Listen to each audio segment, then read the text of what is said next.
I've been feeling a little bit confused and disoriented lately.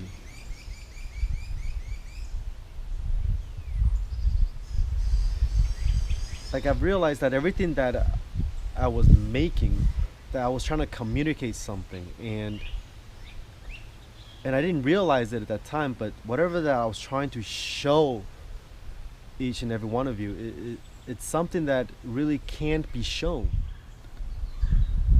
But I think ultimately what I wanted to show was something that's already inside the vacuum that's sitting deep inside each and every one of us, the infinite intelligence that everyone can access. See, the meanings and the importance that I was attributing to different art and philosophy, and what's valuable and what's not. The more I dissect those ideas and those distinctions, the more trivial they become, and the more meaningless.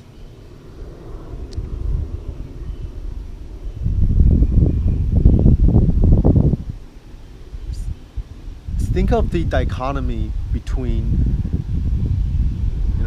as I said, good and bad art, or what is art, what is not art,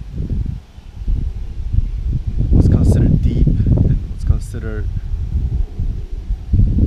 superficial, as everything that's inside the yin yang circle, right?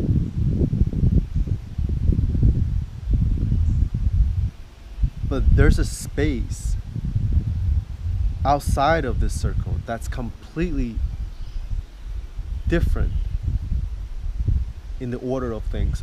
It's a completely different paradigm that none of those things that's inside the circle can begin to articulate or understand, or they can't touch. And I feel like my whole life I was inside this bubble, and I'm just beginning to break out of that bubble and accessing that other dimension.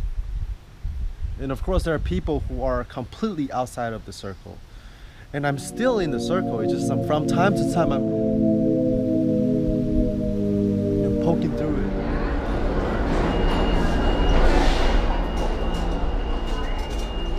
I understood this at the theoretical level, but it wasn't until last week when I was, meditating heavily, probably like 10 plus hours a day. At one point I felt like I was absorbed into that infinite spaciousness, and I wasn't just inside the void, but I was at the same time like the void itself, and there's no like quote unquote size.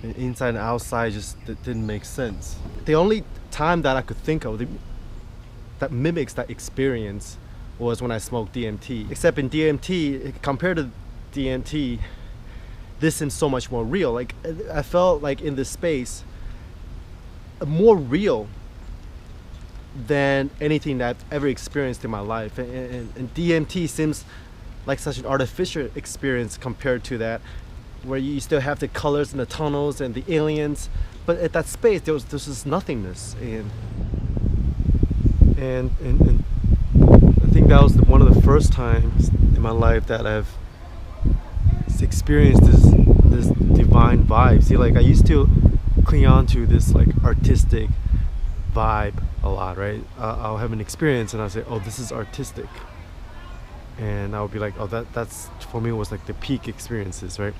Before it was like the athletic vibe, right? Oh, someone is really athletic. If I feel really athletic, I feel that was my peak experience. And now I feel like this is another level of what you call the divine mystical experience. But then you realize very quickly that you shouldn't pay any attention or give it any importance to those states, because they're at the end of the day, it's about staying equanimous to those states, zooming out of those states, and witness those states, just like you would observe any experiences or emotions like sexual arousal. And at the bottom line, they're still the same thing.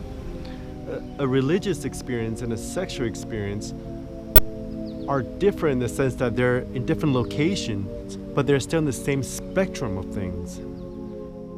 And after you come back from that space, even if you were there for only a little bit, you look at the most profound philosophy. You're looking at Kant, and you're looking at it, and you're looking at it, and they're just words. And no matter how deep the words get, there really is no difference between Kant, the ideas of Kant, and Twilight.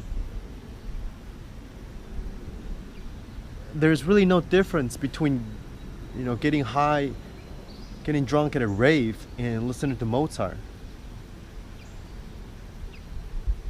There's no difference between looking at Playboy and looking at a painting by Van Gogh.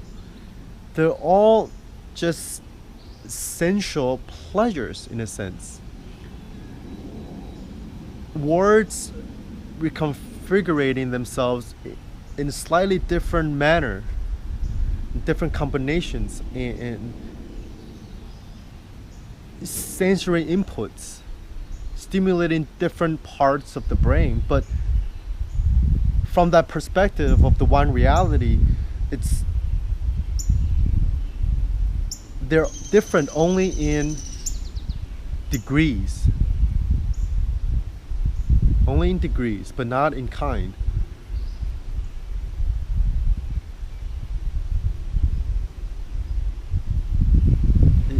It boggles my mind how philosophers of the mind like Sartre and Heidegger, or even modern neuroscientists like Steven Pinker and them can even begin to talk about understanding consciousness without looking inward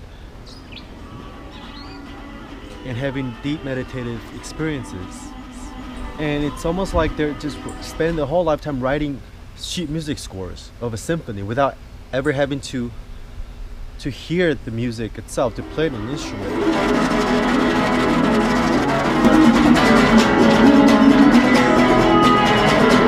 And the reason why I said I feel disoriented is because I'm having trouble now, now that I'm back in this reality, thinking with this mind.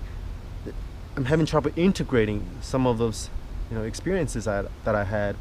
Since I'm going through the motions, I'm eating, I'm going to the gym, I'm making videos, but it's something else is just staring right at my face. It's almost like I took a small bite out of the truth with the capital T, and I'm having trouble digesting it. But at the same time, there's this certain level of centering, of stillness inside that it makes you become more accepting for what is. Yesterday I watched a basketball game for the first time in like years. See, I used to watch a lot of basketball in high school, and then I thought I grew out of it, because I started to get into bodybuilding and philosophy and art, and I was like, watching basketball is sort of a waste of time. It doesn't really stimulate the part of the brain that I was identifying with. I was just watching the players, and it's just so interesting and so beautiful. The sweat on their faces, and the way that they get pumped up and emotional, and the way they move, the sound of the basketball pounding against the floor, all the distinctions and the differences between different players, and the floor and the basketball and the hoop are all made up of the same pixels. Even when the players fight, even it's like, oh, they're so cute. They're just playing a video game, just like the video game that I'm playing and you're also playing. Let's go, come on. everything is a dream, everything that you could perceive anyway is ultimately not real, then everything is okay. Nobody is better or worse than another person, because deep down inside we all arise out of the same source, and whatever different manifestations that appear as form arises from there, it's all good and nothing can ever go wrong. And there's no need to get mad.